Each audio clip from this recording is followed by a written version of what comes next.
Sa bawat luha mo, ngayon'y tinutulog ako. Di makalimutan sa araw at gabi.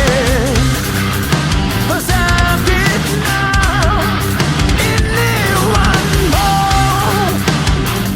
mga larawan mo lang sa aking tabi. Sana mong iniwan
Biggest challenge na nangyari sa buhay ko, yung mawalan ka ng taong minamahal sa buhay habang nagtatrabaho ka dito sa abroad.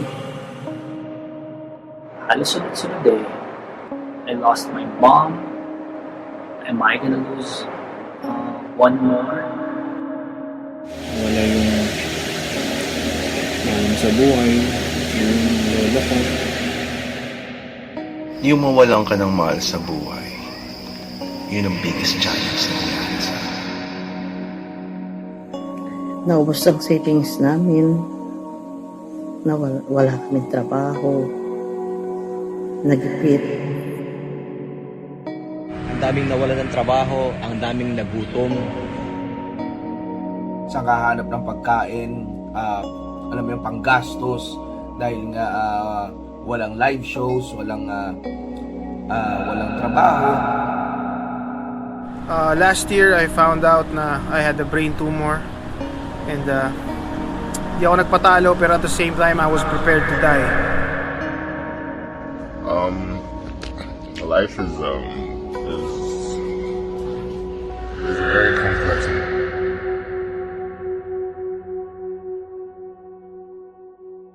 Sa gitna ng proseso, may mga hindi naniwala. Meron din mga nang iwan. Meron din mga nagsalita ng masakit para subukan itumba kung ano ang iyong mga ginagawa. Ngunit hindi ko sila pinakinggan. Mas lalo kong pinakinggan ang puso at tinignan kung ano ba ang orihinal na pangarap na gusto mong mangyari. Na hindi ko sinira sa sarili ko o kung kanino man. Pinatay ko sila ng kabutihan.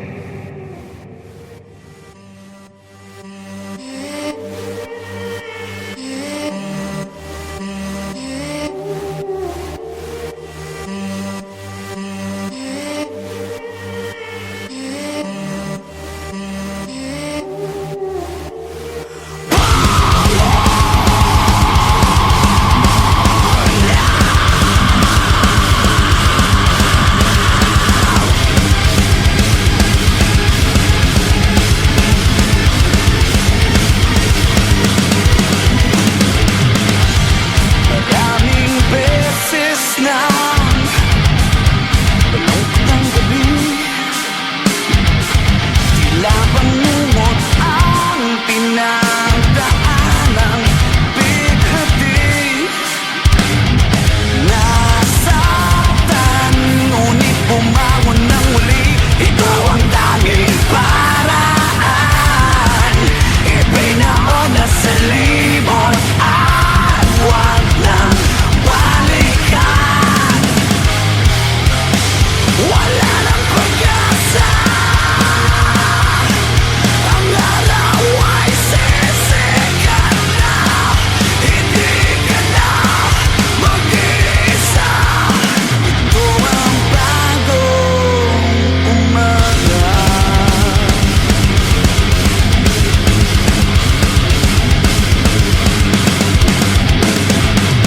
Naglalakbay ang isip sa gitna ng kawalan. Pinipilit iligtas ang sarili sa landas na walang patutunguhan. Nasaktan, ngunit bumangon ng muli. Ikaw ang tanging paraan. Ibinaon na sa libon at huwag nang balikan. Wala nang pag-asa. Ang araw ay sisikat na. Hindi ka na mag-iisa. Ito ang bagong umaga. Palag lang kayo, palag lang ang palag. So, you have to stay up, man. Stay strong. Keep going. Laban lang. May laban, may gera. Ito yung panahon na hindi dapat sarili lamang ang isipin.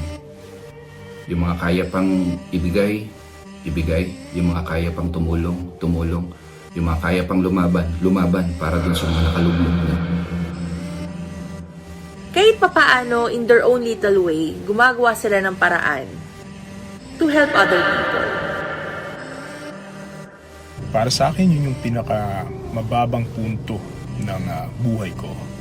At panalangin sa Diyos ang naging daan upang magbigay sa akin ng liwanag para umangat. Madiskarte tayo mga Pilipino, kaya naniniwala ako na isang araw talaga babangon tayo ulit. Di man ngayon, dumating ngayon, darating din yung panahon mo. A way to overcome this challenge is for us to be out there because love is love. Yes, love is love. Just, I had in my mind that I was going to do it. I was going to be able to do it, and I was going to do it. You know, thank God I was able to do it.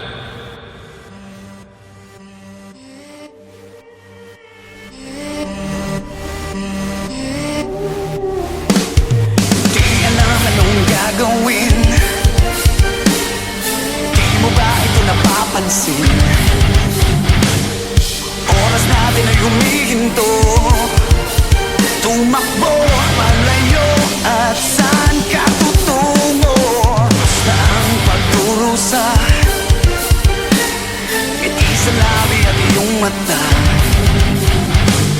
Kinabukasan yung naghihintay. Humiyaw, humiyaw, ang apoy nag-aalay.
beses na